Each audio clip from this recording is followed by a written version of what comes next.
My name is Connor Hayes, and I'm about to tell you how my wife's family tried to steal $16.8 million from me and how their own prenup became the weapon that destroyed them.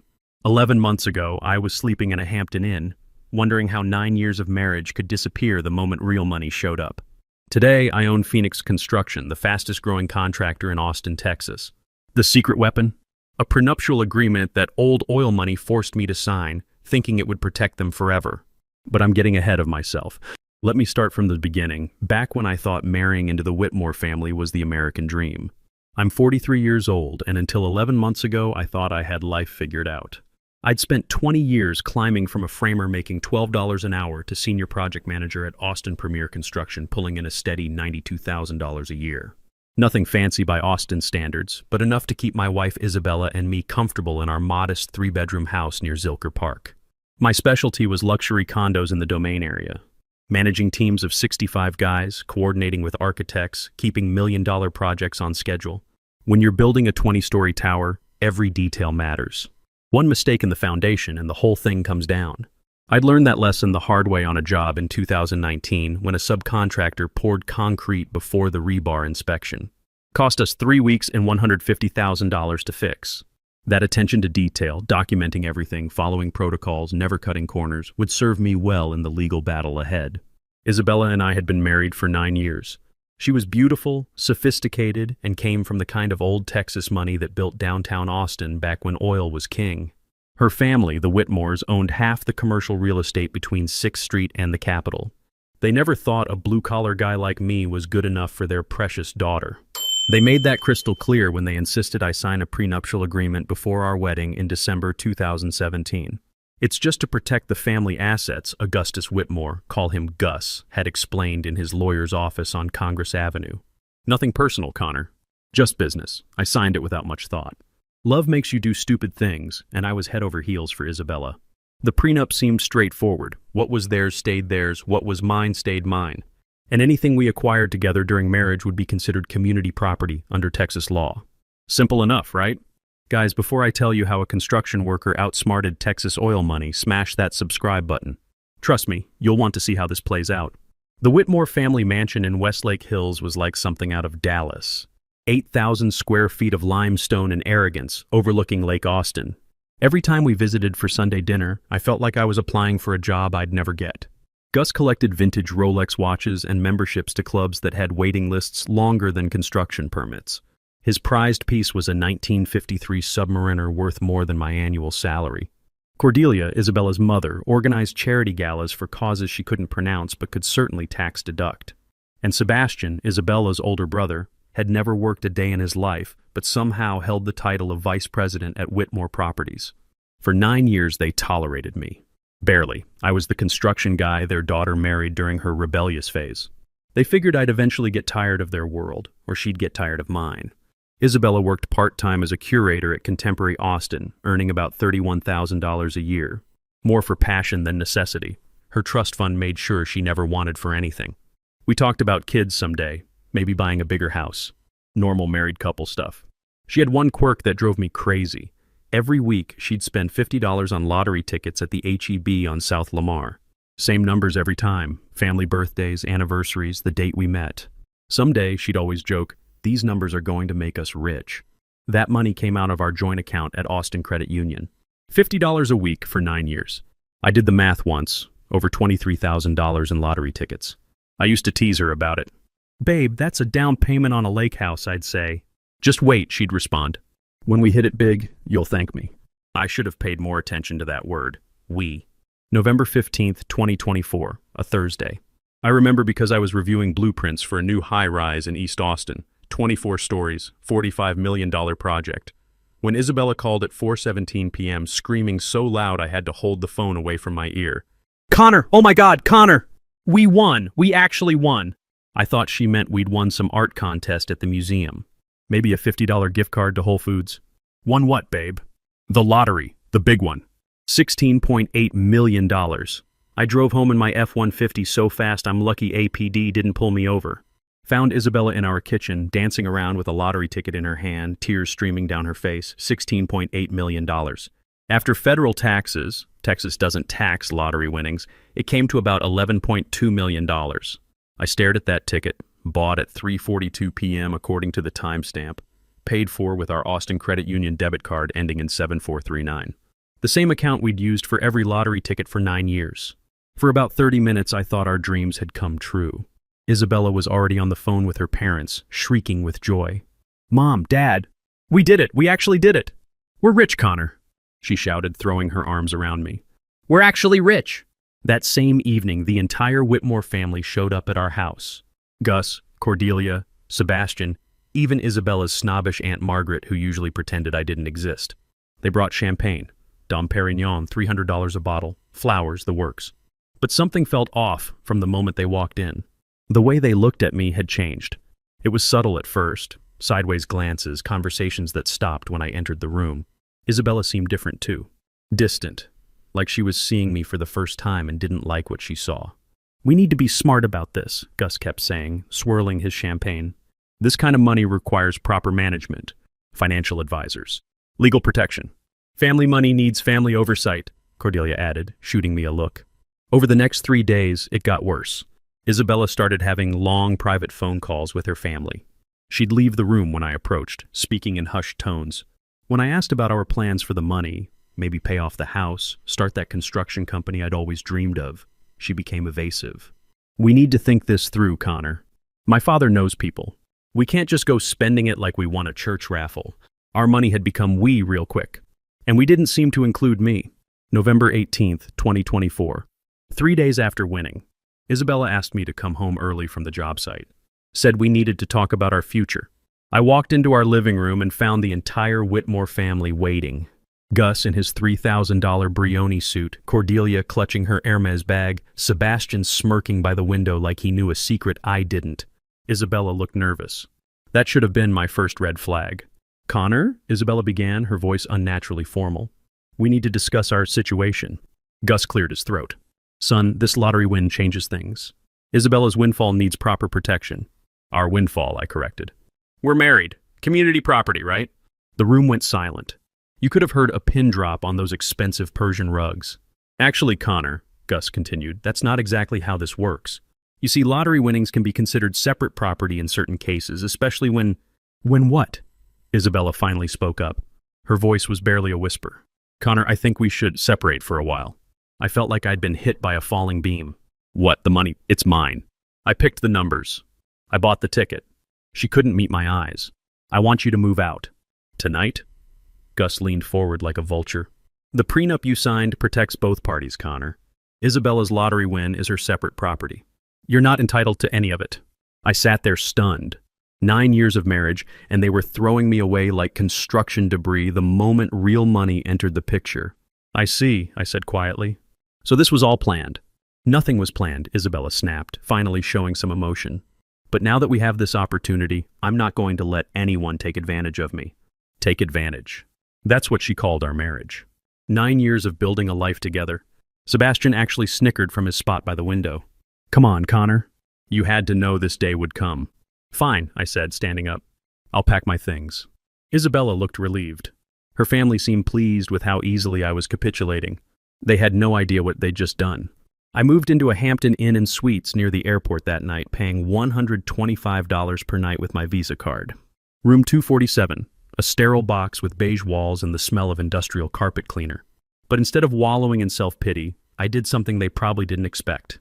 I got to work. 20 years managing construction projects had taught me one thing: documentation beats emotion every time. When a subcontractor claims they weren't supposed to install fireproof drywall, you pull out the specs. When an architect says the foundation measurements are wrong, you show them the survey. Evidence wins arguments, period. I spent 3 sleepless nights in that hotel room, laptop open, researching Texas Family Code until my eyes burned. I started with the basics, Texas Family Code section 3.003, which establishes the presumption that property acquired during marriage is community property. Then I dug deeper. Precedent cases, court decisions, appellate rulings. I read about lottery winnings, separate versus community property, commingling of assets. I took notes like I was studying for the PE exam all over again. Then I built a spreadsheet. Every lottery ticket purchase Isabella had made since our marriage, all from our joint account at Austin Credit Union. I downloaded 9 years of bank statements. Every transaction, every date, every amount. November 15th, 2024, $50 lottery purchase, debit card ending 7439, 3:42 p.m. November 8th, 2024, $50 lottery purchase, same card, 2:15 p.m.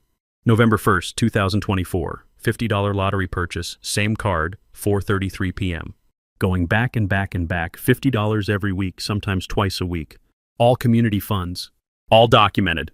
If they wanted to fight dirty, I'd show them what a construction project manager does when he's motivated. But I needed professional help, and that meant calling a lawyer. Not just any lawyer. I needed someone who could go toe-to-toe with whatever expensive sharks the Whitmores would hire. I spent 2 days researching divorce attorneys in Austin. Read every review on Avvo, every article in the Austin Business Journal. Called guys at work who'd been through messy splits. "You need Luther Blackwood," said Tommy Martinez, a crane operator who'd gone through a brutal divorce in 2022. Guy's a shark, but he's our kind of shark. Luther Blackwood. Former UT law professor, 25 years specializing in high-asset divorces. His consultation fee was $600, but his success rate spoke for itself. I maxed out my credit card to pay it. His office was on West 6th Street, in one of those converted warehouse buildings that screamed expensive lawyer. Luther himself was about 54, gray at the temples, wearing a suit that probably cost more than my truck payment. "Mr. Hayes," he said, gesturing to a leather chair across from his mahogany desk. "Tell me about this prenuptial agreement." I handed him the copy I'd kept in our filing cabinet. 9 pages of legal language I'd barely understood when I signed it. Luther read through it carefully, his expression growing more interested with each page. "This is fascinating," he said finally. "Your in-law's attorney was quite thorough. Almost too thorough." "What do you mean?" Luther pointed to a specific clause on page 4, right here. Section 3.7 states that any prizes, winnings, or awards acquired during the course of marriage shall be considered community property, subject to equal distribution upon dissolution. I felt something cold settle in my chest. But they said lottery winnings are separate property. Under normal Texas law, lottery tickets purchased with community funds during marriage are indeed community property. But even if Isabella had used her separate money, this prenup specifically overrides that protection. He looked up at me. "Did you read this before you signed it?" Honestly, I skimmed it. I was in love, and they were pressuring me to sign before the wedding. Luther smiled for the first time since I'd walked in. "Mr. Hayes, your in-laws just handed you the blueprint to their own destruction. So I'm entitled to half? According to this document they made you sign, potentially yes. Texas Family Code Section 3.003 establishes community property presumption, and your prenup actually strengthens that presumption rather than weakening it." He leaned back in his chair. "But we'll need to be strategic. They're going to fight this hard, and they have resources. My retainer is $22,000. I borrowed against my 401k and used every credit card I had. Best investment I ever made. The Whitmores didn't mess around.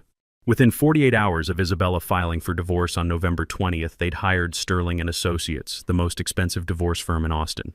Bradley Sterling himself took the case, $1,100 per hour, with a reputation for protecting wealthy clients' assets like a junkyard dog. Sterling was everything you'd expect from a high-powered attorney. Armani suits, office on the 40th floor of the Frost Bank Tower, a track record of crushing working-class defendants who dared to challenge his wealthy clients.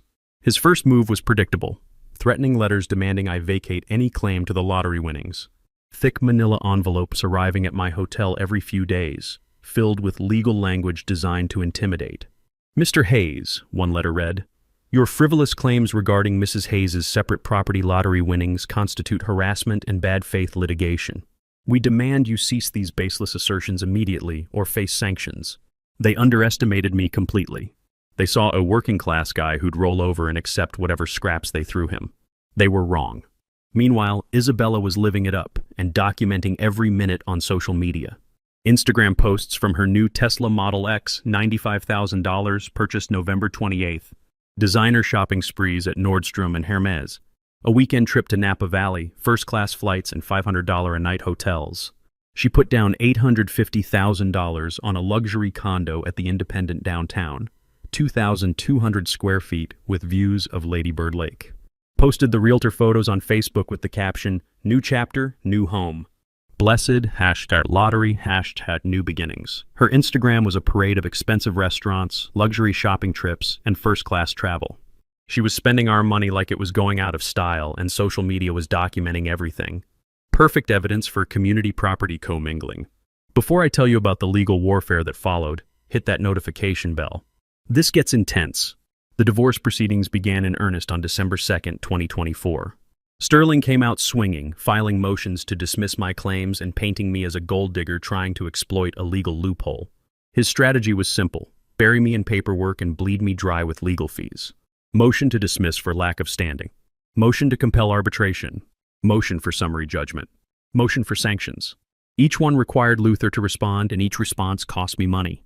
They're following the standard playbook for high-asset divorces, Luther explained during one of our strategy sessions in late December. Make it so expensive for you to continue that you'll take whatever settlement they offer. But Luther was methodical. We subpoenaed bank records showing years of lottery ticket purchases from our joint account. We documented Isabella's spending spree, proving she'd mixed the lottery money with community assets. The discovery phase was brutal. Sterling fought every subpoena, claimed attorney-client privilege on financial documents that clearly weren't privileged, and filed motion after motion to delay and drain my resources. Your legal bills are already at $28,000, Luther warned me during a January meeting. If this goes to trial, we're looking at $45,000 minimum. Sterling charges $1,100 an hour, and he's billing every phone call, every email, every sneeze. I'd invested everything I had in this fight. My 401k was tapped out, my credit cards maxed. I was living on job site lunches and gas station coffee, but I'd rather go broke fighting than live the rest of my life knowing I gave up. Then came the breakthrough that changed everything. Connor, Luther said during a phone call on January 15th, 2025, I found something. Sterling made a critical error. What kind of error? In his haste to file preliminary motions in December, he actually acknowledged in court documents that the lottery ticket was purchased during the marriage with community funds. He signed and filed this under penalty of perjury. I felt my heart racing. What does that mean? It means he just destroyed his own case. Sterling's so used to intimidating working-class defendants into settlements, he got sloppy with his paperwork. The filing was right there in black and white, signed by Bradley Sterling himself. The lottery ticket in question was purchased during the marriage with community funds from the parties' joint account. Luther was almost giddy. I've been doing this for 25 years, and I've never seen an attorney hand me their client's case like this. By February, the Whitmores were getting nervous. The settlement offers started coming. February 8th, $800,000. Take it and walk away clean, Gus said during a phone call I'll never forget. That's more money than you'll see in a lifetime of construction work.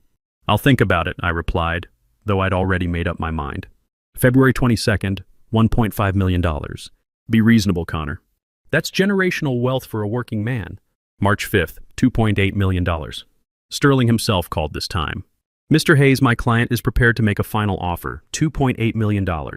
Take it, or we'll bury you in legal fees and appeals that could drag on for years.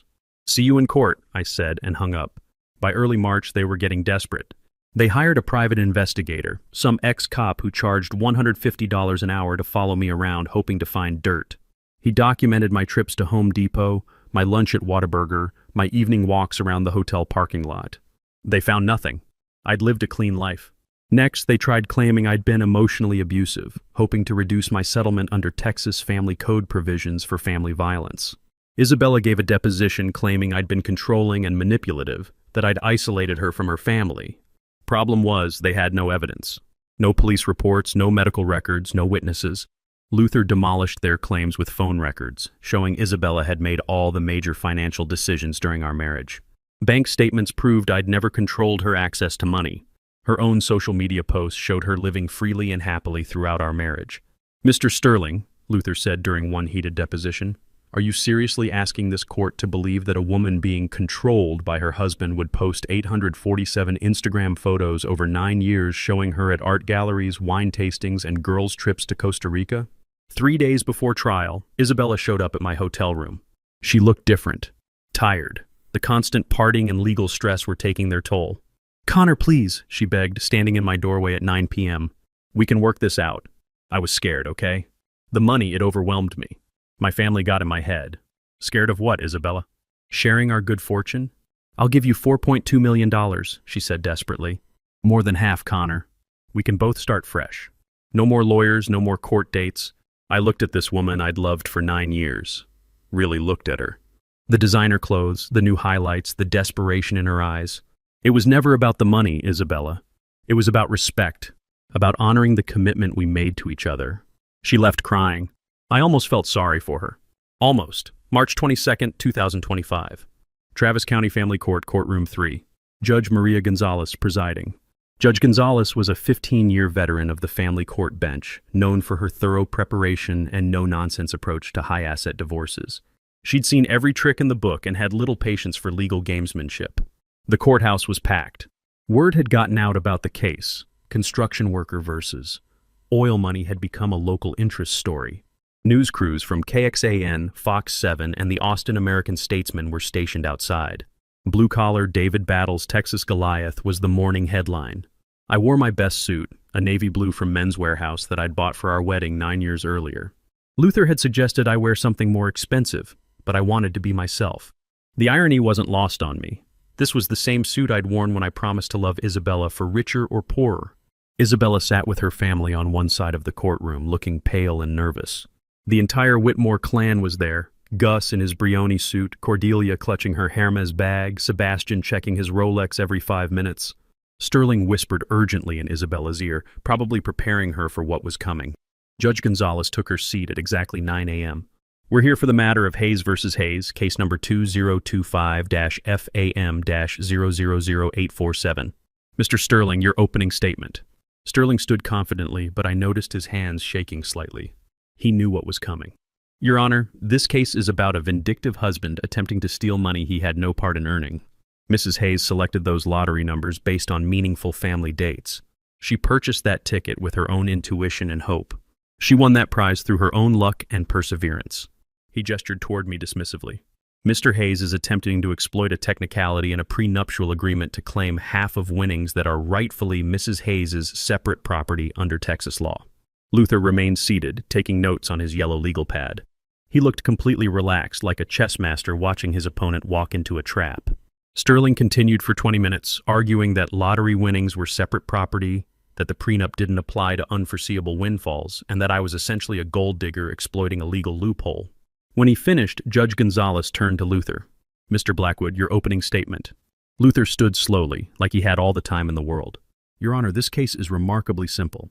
We have a prenuptial agreement signed by both parties in December 2017 that explicitly states any prizes or winnings acquired during marriage are community property. We have Texas Family Code Section 3.003 that supports this position. And we have documentation proving the lottery ticket was purchased with community funds during the marriage. He paused, looking directly at Sterling. The defendants are asking this court to ignore their own contract because they don't like the outcome. But as Your Honor knows, contracts mean what they say, not what we wish they said after the fact. The evidence phase was devastating for Isabella's side. Luther presented bank records showing years of lottery ticket purchases from our joint Austin Credit Union account.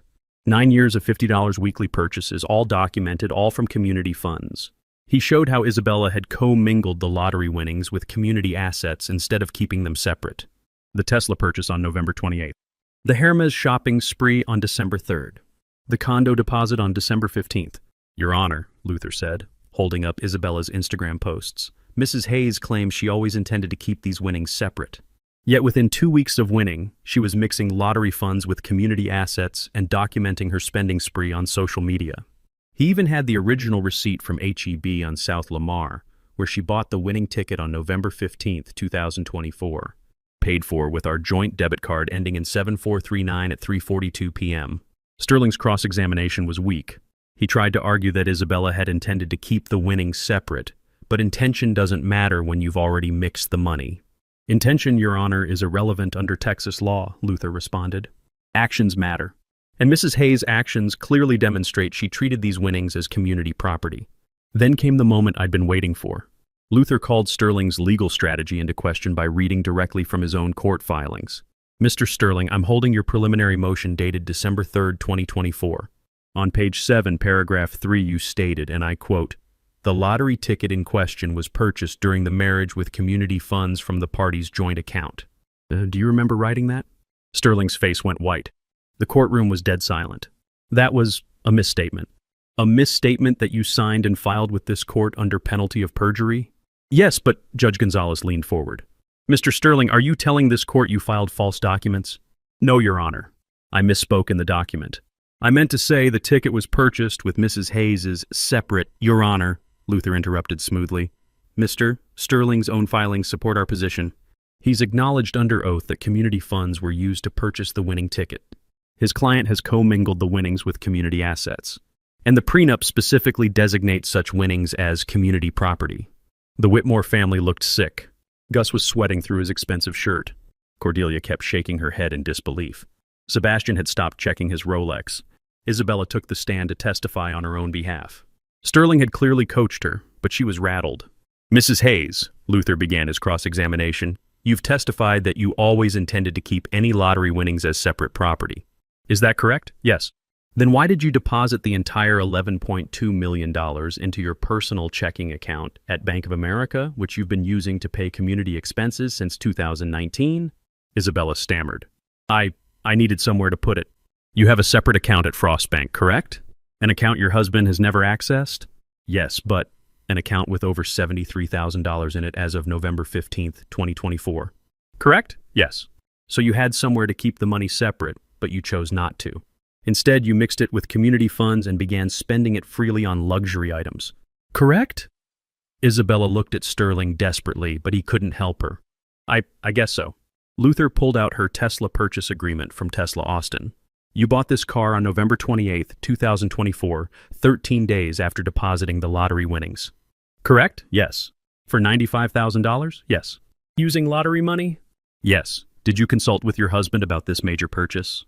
We were separated. Ma'am, you didn't file for divorce until December 2nd, 2024.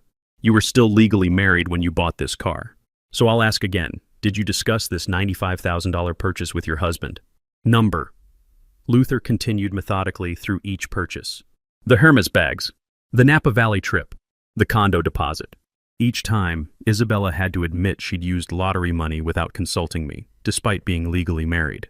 Judge Gonzalez recessed for lunch at 12:30 p.m. In the hallway, Gus Whitmore approached me one final time. Connor, this is madness. We'll appeal whatever decision she makes. This could drag on for years. Cost you everything you have left. That's your choice, Gus. But I've got time and a good lawyer. His face was red with anger. You ungrateful son of a bitch. We welcomed you into our family. No, I said quietly. You tolerated me until you thought you could throw me away. The afternoon session was brief. Judge Gonzalez had made her decision. I've reviewed all evidence and applicable law, she began at 2:15 p.m.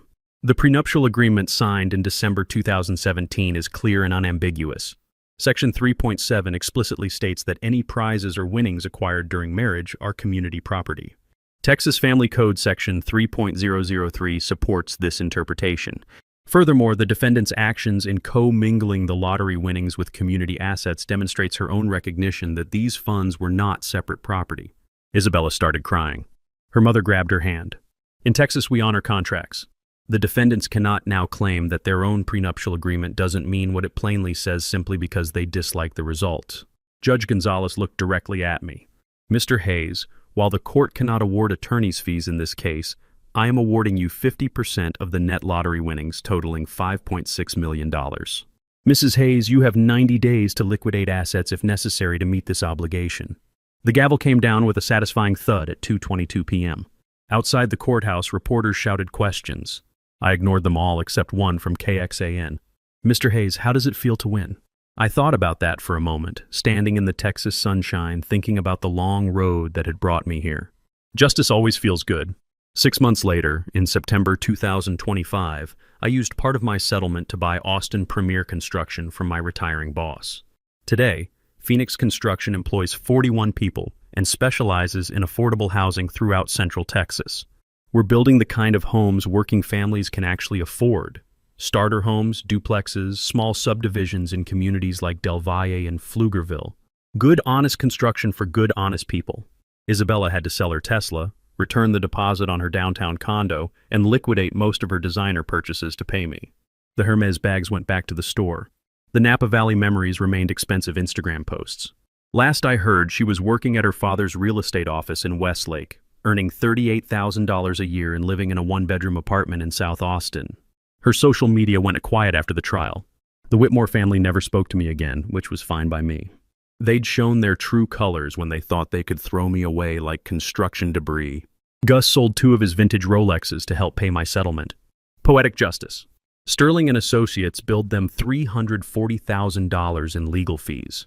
Luther's final bill to me was $47,000. Money well spent.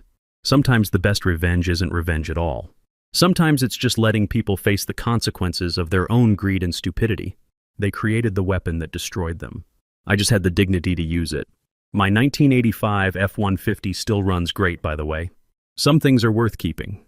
If you enjoyed this story of blue-collar justice triumphing over old money arrogance, smash that like button and leave a comment telling me what you thought.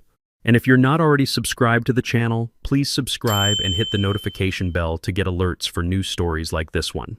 Remember, sometimes the contracts meant to keep you down become the very tools that lift you up. The Whitmores learned that lesson the hard way. What would you have done in my situation? Let me know in the comments below. Thanks for watching, and I'll see you next time.